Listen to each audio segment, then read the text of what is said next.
You have to definitely go at every ball now. I mean, normally I would say look to rotate the strike. There's no rotation of strike. That's supposed to happen here. Balls are supposed to... Again. This one into the leg side area again. He plays it to a widest mid-wicket position. They look for one. They're coming back for a second. Sween collects, not cleanly initially. Try to throw down the stumps, but Richards was back. 68 for 7. 3 deliveries remaining. They definitely need to get about 12 in these 3 deliveries. At the crease right now, those two batsmen are 2 of the top guys in St. Vincent and Grenadines, who is about 40 and 45 in terms of their fitness test that we conducted just last month. Well, fitness did not work for them in that delivery. Richards trying to go over the deep mid-wicket area, only succeeded in falling into the hands of Donwell Hector. Took another comfortable catch. The 8th wicket fell. It's now 68 for 8 with 2 deliveries to go. 68 for 8. I make it Braxy Brown. Yes, Braxy Brown coming in to replace Richie Richards. Braxy Brown, he plays his local cricket with the North Windward combine. He has a pretty good strike rate, but he would like to have that strike rate in these 2 deliveries, a strike rate of 163. Definitely. 2 sixes will be good for them. He tries something different. And was caught. Definitely. Well, you see, Straw is not bowling very quickly, and the field is well set according to what he has to execute. He's bowling full around middle and off with the angle that he's coming in with as a right bowler over the wicket. And there we saw Anson Latchman. He went across his wicket trying to scoop Straw. Of course, there was not enough pace on that delivery to take it over the short fine leg. Straw bowling just around medium pace. And we see that the Salt Pond Breakers, they have a very well set field, and they're bowling towards a plan.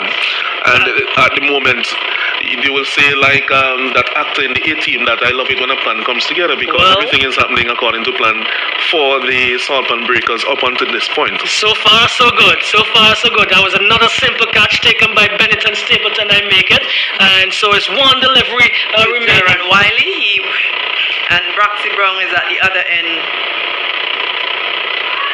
Wiley struck and the pad is out. Trying to turn that one into the onside. And Straw gets 2 wickets and 2 deliveries. The innings end here for Grenadine Divers. 68 all out. 68 all out in their 10 overs.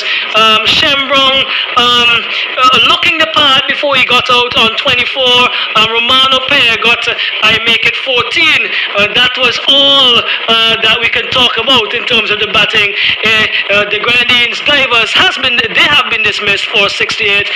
Sopon would have, I make it an easier task of knowing what their target is, and 70 just about in 10 overs, 7 runs and over in this type of cricket should be easy pickings.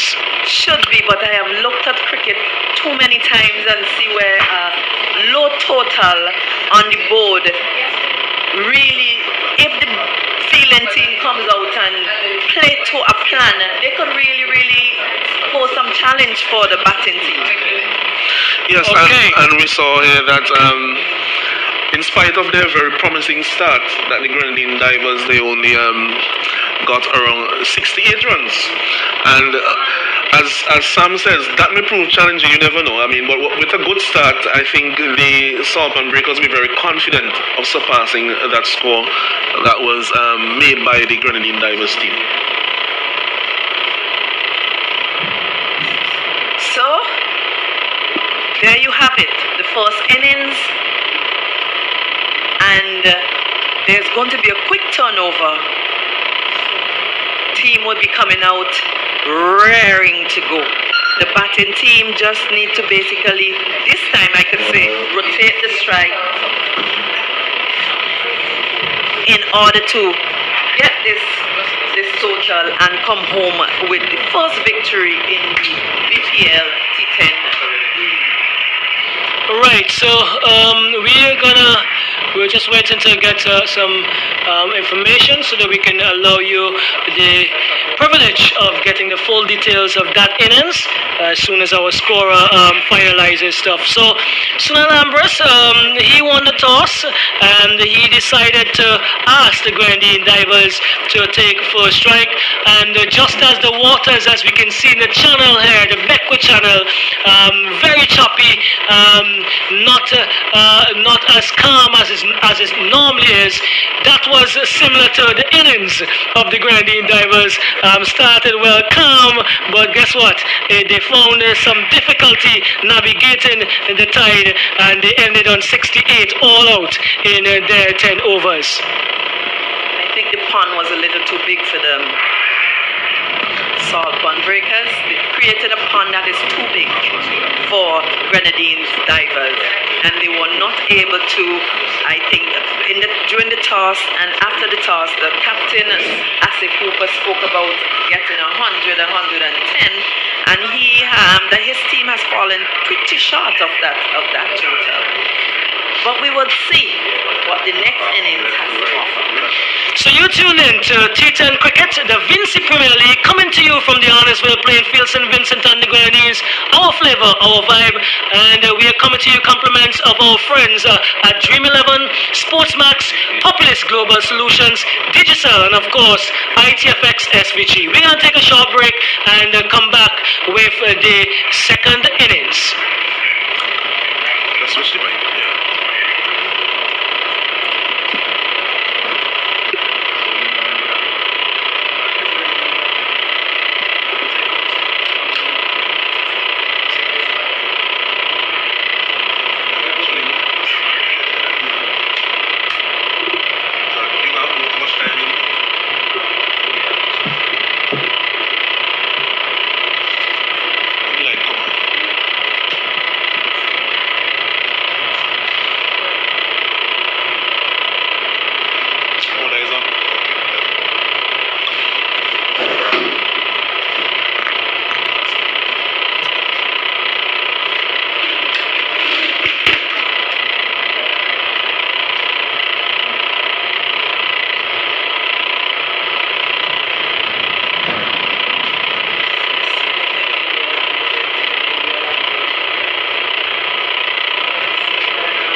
I think we need to sharpen the comments too. Yes. We are sharpening the comments too because we still some radio-ish. Yes. Yeah, so we are sharpening. Just bam and come on. A sentence to bam and come on. Yeah. Yeah. Oh, we doing there? Yeah. We ain't stressing enough. No, we can't stress. We're young. Stress is for old people.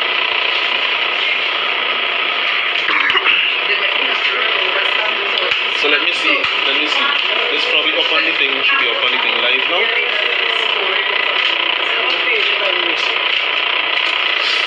This went.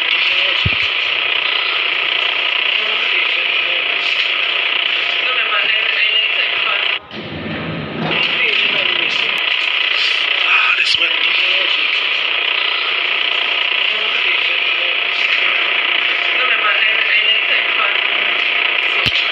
Pass the phone over, please, on your side. Let me use this to keep live.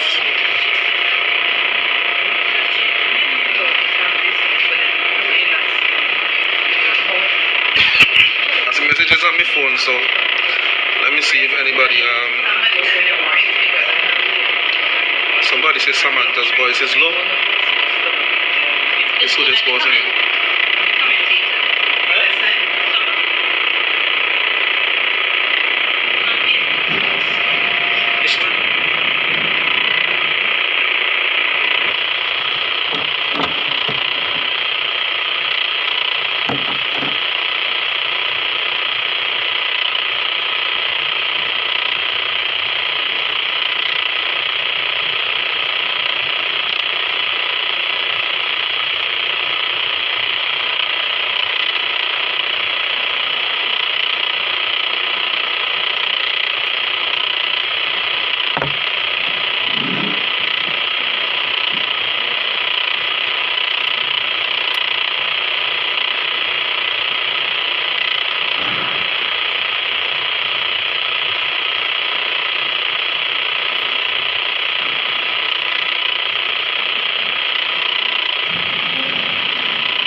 Alright, so we're about to resume with the second innings of the game with the Grenadines Divers versus the Salt Pond Breakers.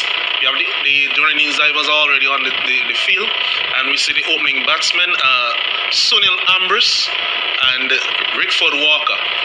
And of course, to open the bowling for Grenadines Divers, their marquee player, Obed McCoy.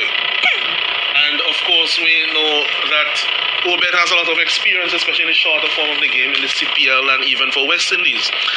What do you make of this matchup, Obed versus Sunil? What do you make of this matchup, Roxel? Well, I think it's going to be quite interesting. This could be probably the decider in terms of how easily the Salt Pond Breakers would get their target. Sunil is taking the responsibility on himself, and he's coming out here. Sunil, for the West Indies, has had just about 6 innings in his T20 career, 71.